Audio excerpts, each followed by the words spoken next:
Hi there. You might remember me from a previous video that I did in 2008 about the Mercedes 600 saloon.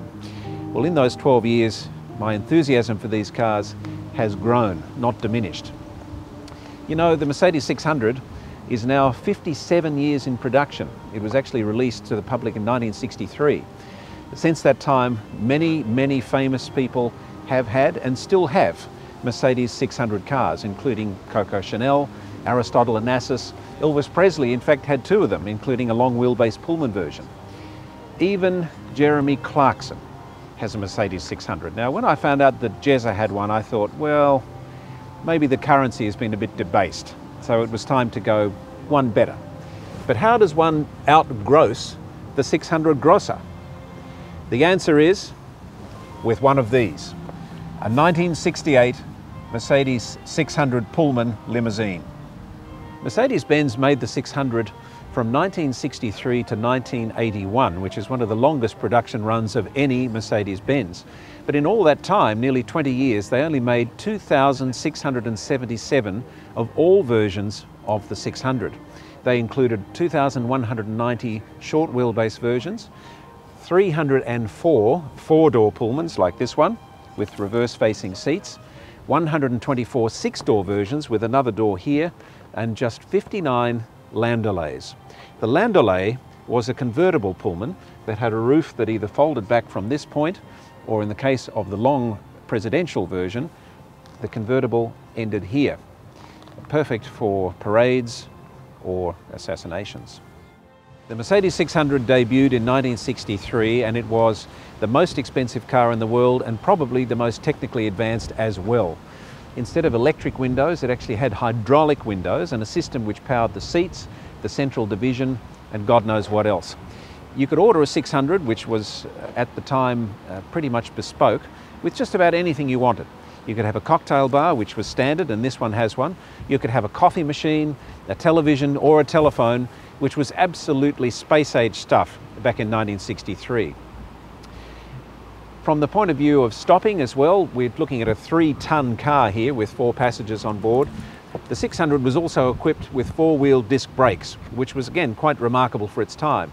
Up the front, there is a 6.3-litre fuel-injected V8 engine putting out 300 horsepower. What this means is that the 600 can keep up with modern traffic quite comfortably even today. In 1964, the 600 was praised by motoring critics and the public as the best car in the world. This, of course, raised a few eyebrows at Rolls-Royce and in Detroit. Whether or not it's the best car in the world, I guess, is a matter of argument. But when I was putting this video together, I thought, wouldn't it be cool to maybe include not just the car, but also some other aspects of enjoyment which could also be regarded as the best in the world. And to help, I've had a few friends and guests. The first we'll be talking to is Bruce Lewis, to talk about what might be regarded as the best cigar in the world, the Davidoff Chateau made in Cuba in 1984.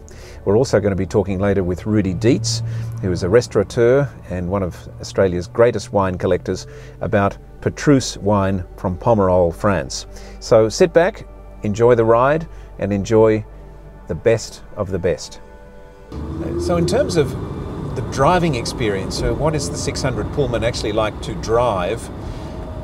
I'd have to say that first and foremost, the car really is made primarily for the enjoyment of those riding in the back. But from the point of view of the driver or chauffeur, if you had one, I'd have to say it's not too unpleasant. I'm about 5'11", and I'd describe the driving position as, I wouldn't say cramped, but I'd certainly say it's snug. It's not uncomfortable. I think if you were anything over about 6'2", I think you'd certainly have a bit of a harder time. But in terms of the car on the move, I'm always amazed that this is a 50-year-old car. This is a half a century old car. And not only does it keep up effortlessly with modern traffic, but on the freeway, it is rock solid, absolutely stable. It's quiet, it's smooth. In many ways, it's just as enjoyable as a modern limousine. Up the front, we have a number of interesting controls here. We have this knob, which is the temperature control, which is also hydraulically operated. We have defrosting. We have a switch here that actually opens the air intake just in the front of the bonnet there, and another one here that operates the sliding glass divider, which is directly behind me. Beautiful gauges, again for a 1960s car. At night, the illumination of the gauges is fine. The pedal, both brake and accelerator, are light, easy to operate. It also has a hydraulic operated foot brake, which you can't really see. Air conditioning works well, and the air conditioning actually blows through the center of the car to cool down the drinks in the drinks cabinet behind us. So it really is, despite the fact that it is a 20-foot long, left-hand drive, 50-year-old car, remarkably easy to conduct in traffic. I enjoy it.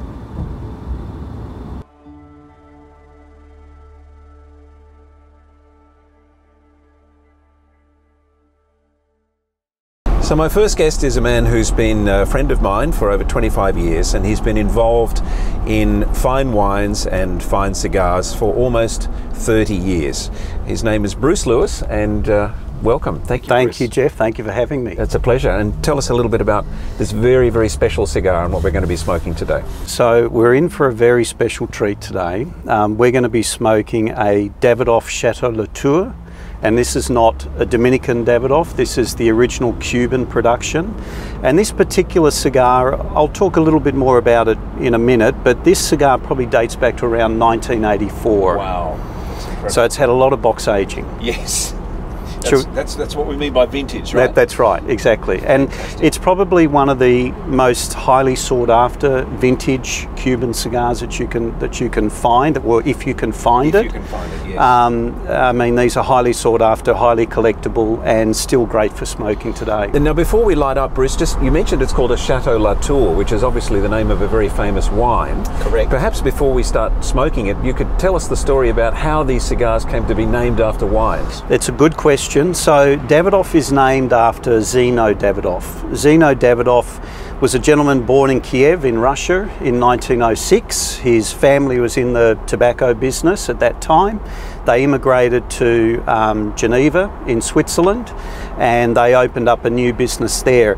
Zino was one of 4 boys. He was always interested in what his dad did in the tobacco business, and when he finished school, he actually travelled to Latin America, and he spent 2 years on a finca, a farm in Cuba.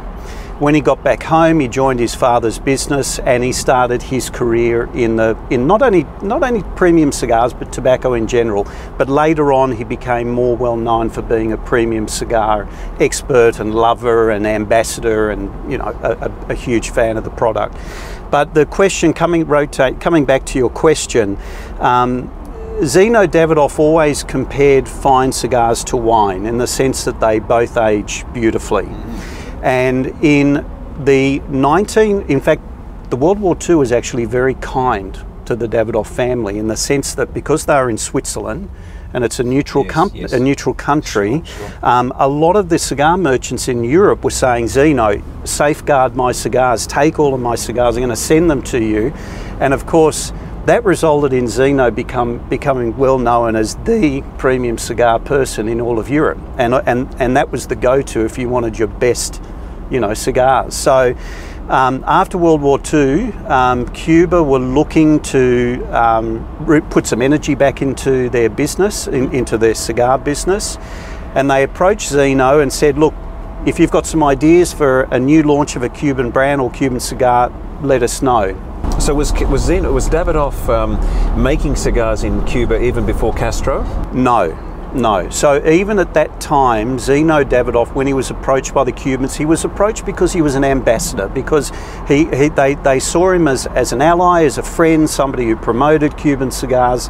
So when they went to him after the war, they said to him, look, what can you do to reinvigorate our industry? What can you do? So Zino will tell you, well, he would have told you back in the day that it was completely his idea, but it was not.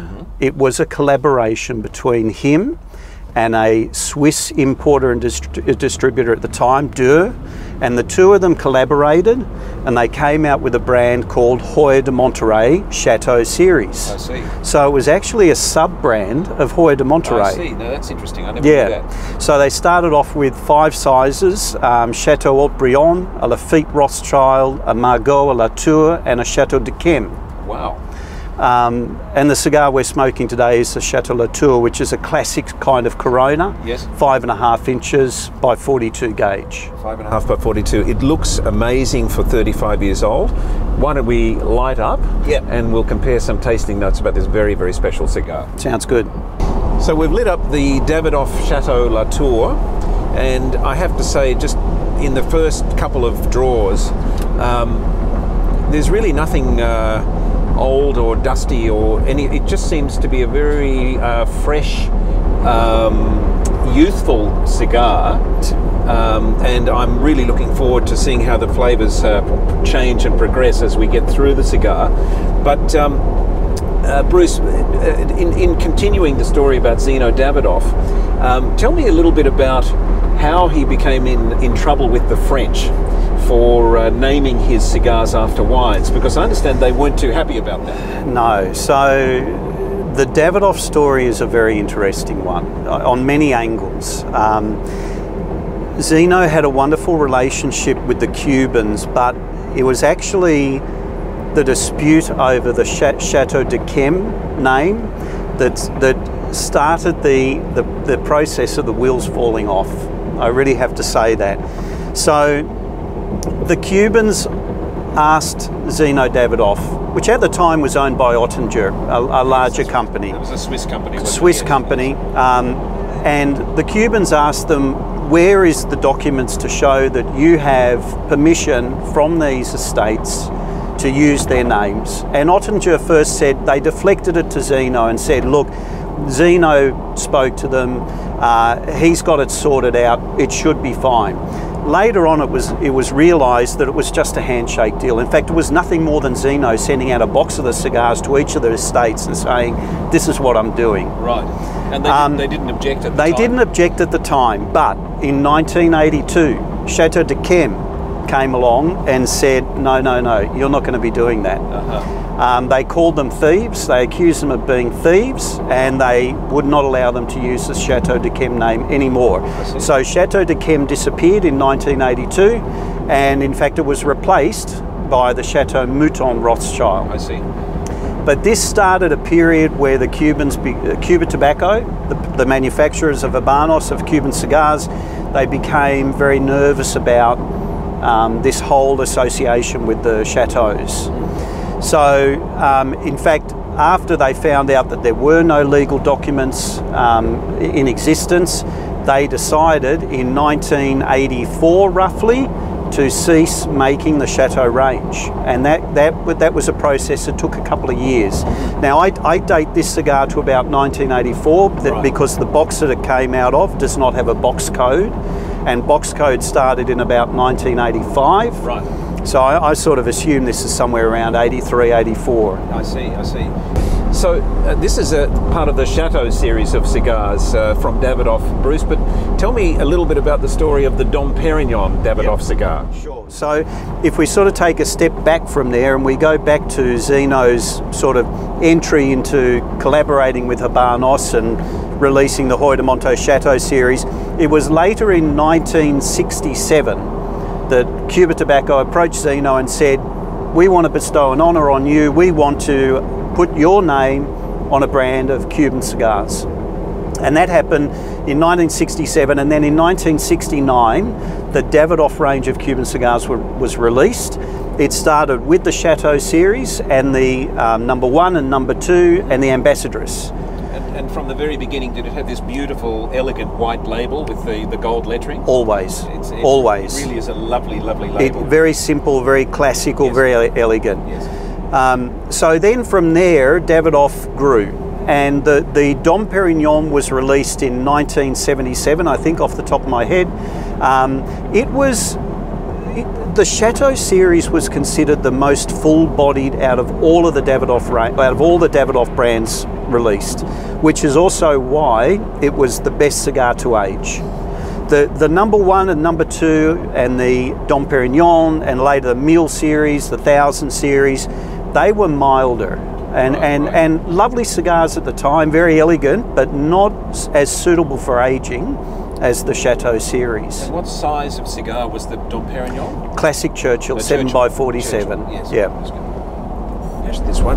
Now already I'm really starting to get some light, nutty character with this beautiful Chateau Latour. It's not a heavy or a harsh sort of a robust flavour at all. Do you think that it's changed over time? Would it have been a stronger cigar back in the 1980s? Yes, it would have been a stronger cigar, but Davidoff cigars were always very elegant. They were elegant but had great complexity.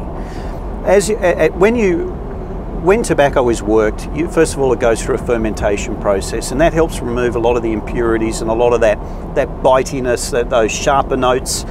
When you box age a cigar, you're further mellowing the tobacco. You're rounding out the flavours, you're getting rid of any sharp notes. This to me is beautiful. This is unbelievably good. This is a 36-year-old cigar, and it tastes every bit as good as possibly better than the day it was made. Yes. It's just so well rounded. It's complex. It's got, for me, it's creamy. It's got some leathery notes, some nutty notes. It's got that cedar woody notes that you get, and that comes off the cedar slide lid boxes that it's been sitting in for the last 30 plus years. But you're right, and obviously, Bruce, I can tell that under your ownership, it's been very, very well kept, because it's not dry. There's a little bit of moisture and springiness of the cigar between my fingers, which is a sign it's obviously been very well humidified and very well kept over time. It's a great cigar, Bruce. Yeah, look, it has to. There's no point in collecting cigars like this unless you can store them correctly. It's a waste of time. If you smoke this cigar and it's not in perfect condition, it's going to be terrible. It's no better than smoking rolled up newspaper. But the moisture content is perfect. It's burning beautifully. The construction is amazing. It's faultless. Yes. I'm absolutely blown away. It's even better than I thought it would be. Isn't that fantastic? Yeah. And Bruce, finally, tell me a little bit about the story of how Zino Davidoff came to fall out with the Cubans, which resulted, I think, in his business being essentially evicted from Cuba. Correct. Tell us a little bit about that story. So, as I mentioned, the wheels started falling off when there was arguments about the permission to use the estate names, and that kind of started a number of events. So from there, in 1983, Davidoff insisted that every single cigar be exported from Cuba to their head office in Basel for inspection. So you can imagine Cuba Tobacco didn't feel so good, a little slighted. We're not good enough to be able to inspect the cigars. Correct. Ship them off to be inspected by somebody else. Correct. They've got to be inspected again. But Davidoff insisted, look, this is a secondary inspection. We're all about quality and consistency. But it's kind of Big Brother watching over your shoulder, It would have been a bit of a slap in the face for the Cubans. 100%. Yeah. 100%. It's kind of offensive. Yeah. So the Cubans didn't appreciate that very much. After that started happening, after the secondary inspection, Davidoff then started putting on their own warranty seals. And that's another slap in the face to Cuba Tobacco, because they're kind of saying our seal has greater integrity than your warranty seal. So that was a little bit of an odd move. That's my interpretation of it. That has never been documented, but to me that was a move to say this has more integrity than your Cuban Sello de Garantía, which is the warranty seal. Yeah, so the Cubans obviously got pretty sick of that. They did. So look, one of the most defining moments in the history of Davidoff came on the 23rd of August in 1989, and that's when Zino Davidoff publicly burned 130,000 Davidoff cigars which he deemed to be of poor quality. Where did he do this? He did this, it was in Europe. I'm not sure if it was Switzerland or France. There's been, that hasn't been defined accurately. Yes. Sure as hell he didn't do that in the centre of Havana, I'm sure. No. But what I can tell you he did is that he gathered around all the media. Yes. This was a highly publicised event. Right. Almost like the burning of the books. It was a demonstration, a very clear demonstration that we are very upset with Cuba Tobacco. We're not happy with the job that you're doing. And of course, the Cuba Tobacco found it highly offensive. Sure. And they retaliated and said there was absolutely no need for you to do that. If you weren't happy with the quality, you should have come and spoken to us. We would have immediately come and look, we would have replaced the cigars. Sure. It's interesting because also at that time, if you talk to any Davidoff experts, they will all agree that they did not witness any deterioration in the quality of the cigars during that time, in the lead up to or during that time. Yes. So to me, this was a clear, it was a very provocative thing to do. Very provocative act. Yeah. So and it really led to the demise of Davidoff. Yes. So what happened in 1990? Oettinger, they started the new generation of Davidoff cigars. They moved production to the Dominican Republic, yes. Henke Kellner's factory, and they started making the new generation Dominican cigars, which were completely different to the Cuban Davidoffs, completely different. This is really starting to also become a little bit stronger now. It is. After the it's growing in intensity, yes. Which again is remarkable considering the age. But it's interesting because Davidoff senior executives at the time were perhaps a little bit arrogant in the sense that they were saying, look, the new generation Davidoff, it's not meant to replace the Cuban Davidoffs. It's just meant to be a substitute for now, until such time that we sort out the quality issues with Cuba Tobacco and we move production back to Cuba. Well, I can tell you now, speaking to Cuba Tobacco executives at the time, yes. Which I did, yes. They always maintained that when Davidoff and Dunhill left Havana, yes.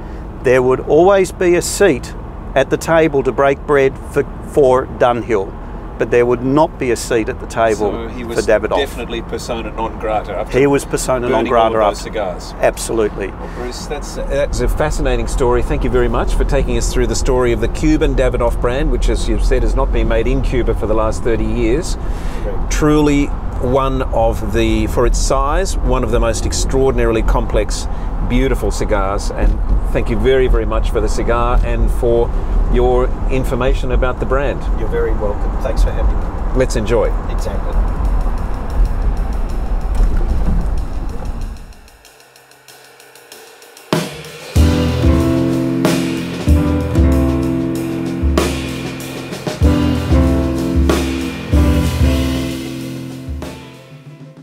We're here in the cellar of the unique Stuyvesant's House restaurant in Crow's Nest in Sydney, Australia, and I have the privilege to be sitting in the cellar with the man who has owned and operated Stuyvesant's House continuously since 1973. As my friend Rudy Dietz. How do you do? It's great to meet you and to be here in your cellar enjoying what is surely one of the great wines of the world, which is a 1986 Chateau Petrus from Pomerol. Rudy, if you can see around you and from some of the other shots, has what I think would be indisputably the greatest wine list and cellar of any restaurant in the country, and collecting wine has been a lifelong passion for Rudy. Rudy, tell us please a little bit about what makes this wine so very, very special, where it's from, and some of the background. Well, Chateau Petrus started in the late 18th century. It was owned by families and then passed on to families, and when it won gold medals in 1850, 1860, it was shipped also to America, and it has been made from Merlot and Merlot only, just on the side of Saint-Emilion. Let's enjoy just a little bit more of this magnificent Petrus, and then we might go for a drive in the 600 and enjoy some more. Of course, certainly. So, 1986 Petrus from Pomerol. We're having a glass while we're driving in the 600. And Rudy, what are your impressions so far in terms of tasting notes of this very exceptional wine?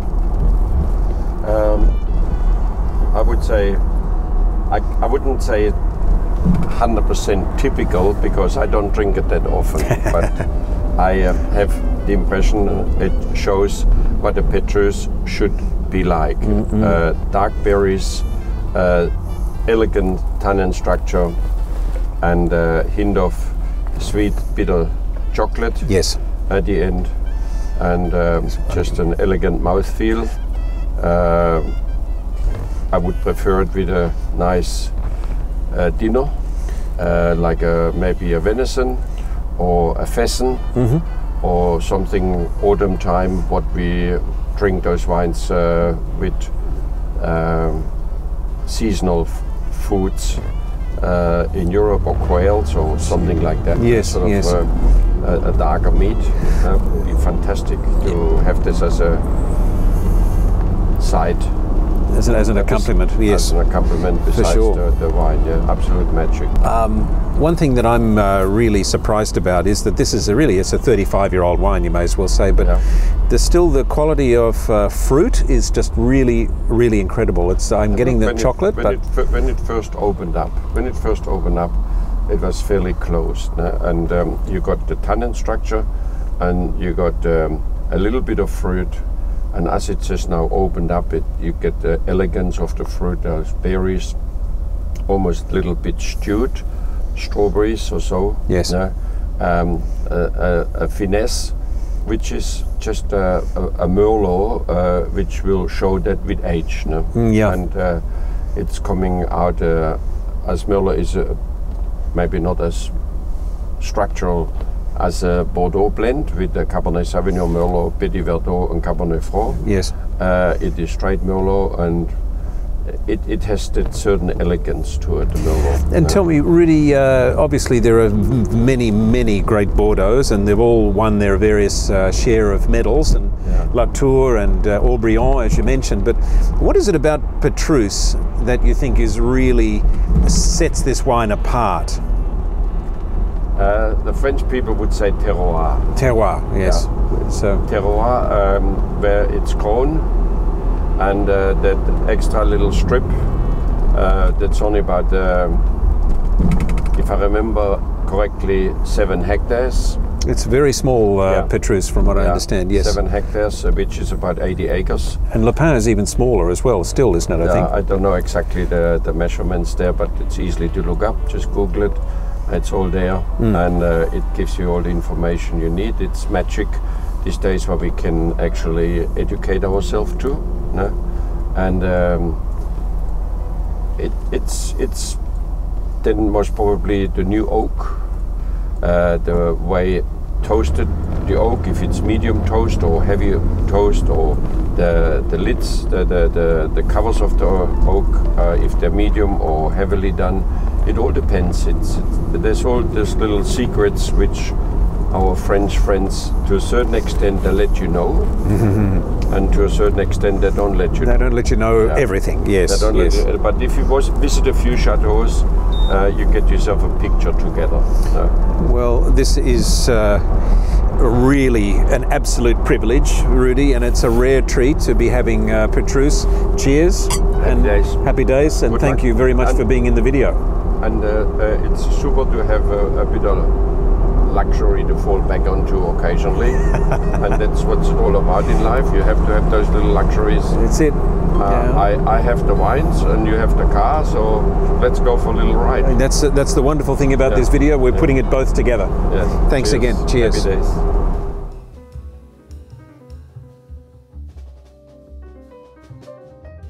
So there we have it. The very best of wines, the very best of cigars, in what I think is probably one of the very best cars of all time, the Mercedes-Benz 600 Pullman limousine. I hope you enjoyed it as much as I enjoyed making it. Thank you for watching.